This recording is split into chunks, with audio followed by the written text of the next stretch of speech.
I wanted to share with you 3 types of people that can only gain from living in the Canary Islands. And if you're one of these 3 types of people, guess what? You're going to learn a lot in today's video. Let's talk about the first type of person, which is the entrepreneur or the digital nomad. Why is Tenerife a great place for an entrepreneur or digital nomad? Well, it's actually quite simple. If you're looking to disconnect from a lot of the stress or certainly the distractions that you get to encounter in the West, here, this is an island, right?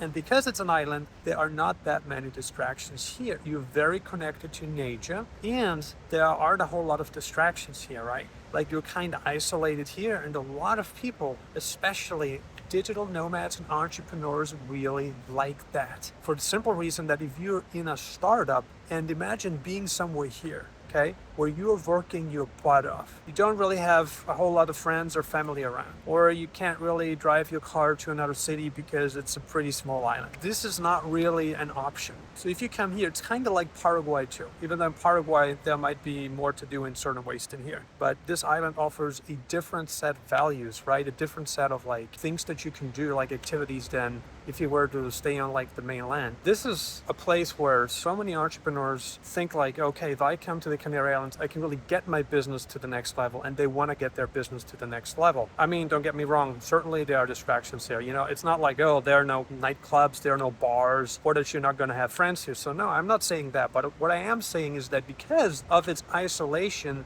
the island of Tenerife, and this also holds true for the other Canary Islands, is just a great place to focus on work and focus on the things that give you a good work-life balance. And those things really are that you're connected to nature. I think that's very important. You can go get yourself a bicycle, or you can go play volleyball if you want that kind of stuff, right? Or if you want to play soccer, right? You get so many options here. So you get the best of both worlds, right? You get the best if you are a nomad or entrepreneur, and there's actually another big point that I wanted to talk with you about. We're going to get to this in a moment here. You get the best. The next point of view here is that the corporate tax is low. It's 4%. And that's the lowest in the European Union. And if you want to start a business and become a resident of the Canary Islands, I mean, you can take advantage of the low corporate tax rate. It's interesting because if you go start a business in any other country like the UK, or let's say Germany, or you're going to like Bulgaria, you're always paying double digits taxes, right? You're paying at least 10%. And in some instances, you might be paying as much as 21%. This is a great place. Only 4% corporate taxes is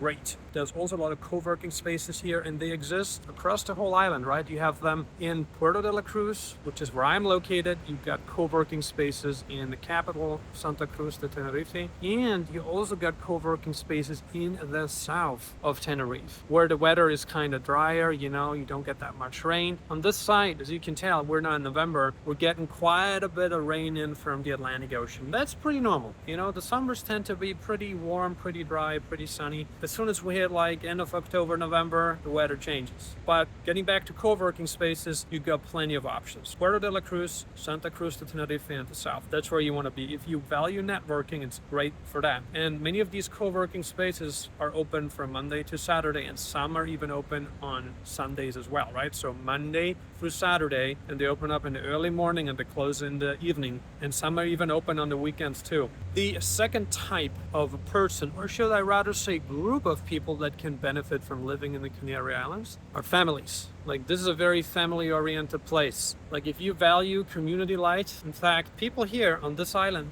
they are different to people from the mainland. Like, people from the mainland, they're different. You know, they're louder. People here are pretty down to earth. And I'm not saying that loud people are not down to earth. I mean, it always depends. Island people are always different. They are more chilled. They take things easier. And people here really value what they have. They are not greedy in many cases. I'm sure there are exceptions, but most people here, they're very chilled. They're happy with their life. Many might not be very ambitious, and that's fine. If you're happy with your life, then that's all you need, right? Happiness is fantastic. And happiness here is great. So if you're coming here with a family and you want to be able to enjoy the warm weather, the mild weather, so Canary Islands are located in subtropics or in subtropical climate, which is the perfect climate, because tropical climate can be a little bit much for people, and it gives you more variety, and that's what a lot of people want. But If you come here as a family and you're like, okay, I want to spend the majority of my time on this island or any of the other islands, then guess what? You can totally achieve that. You know, it's not very difficult to get a visa.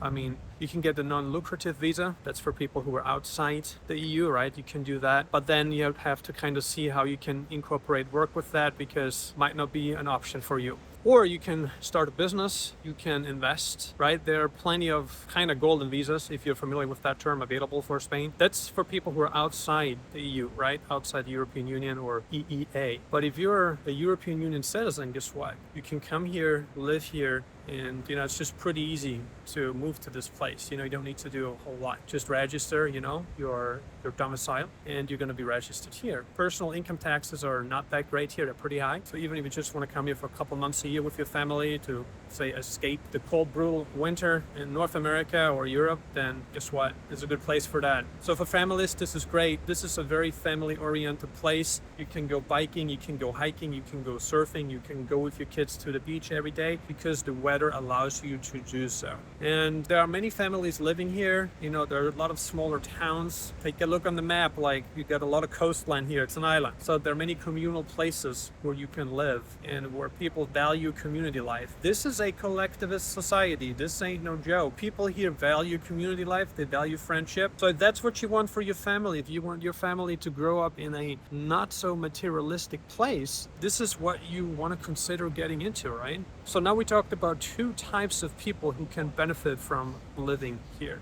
And I wanted to give you now the third type of person who really likes to visit this place, and this is the retiree. You know, retirees, they come here, guess why? The cost of living is cheaper. They have always dreamed of escaping cold winter or living on a beautiful island like this permanently. They come here to fall in love with one of these islands and they never leave. There are a lot of people like that. And because of the low cost of living, especially if you live in like a town, if you don't live in one of the downtown areas where prices have climbed over the past years, you know, like a suburb, Santa Cruz, or, you know, if you go more inland, it's cheaper. Food is cheap, a lot of it is local, fish, a lot of fruits. So that's great. So you're going to save a lot of money, and retirees, they are actually looking for that. So if you want to come here as a retiree, and if you're from the European Union or if you're from the EEA, pretty easy. There's not much of a difference. If you're an entrepreneur, as long as you have a European Union passport, you can come here, you can live here. Really, there aren't any restrictions, right? You just got to register, got to pay your taxes. But if you're a retiree, then, you know, this should be taken care of. Do you have any plans for relocating to the Canary Islands? What are your thoughts? Share your thoughts in the comments below. And if you want us to help you with obtaining a residence permit in the Canary Islands, open a company, please feel free to reach out to us. As always, we appreciate you. Thank you for watching, and I see you on the next video.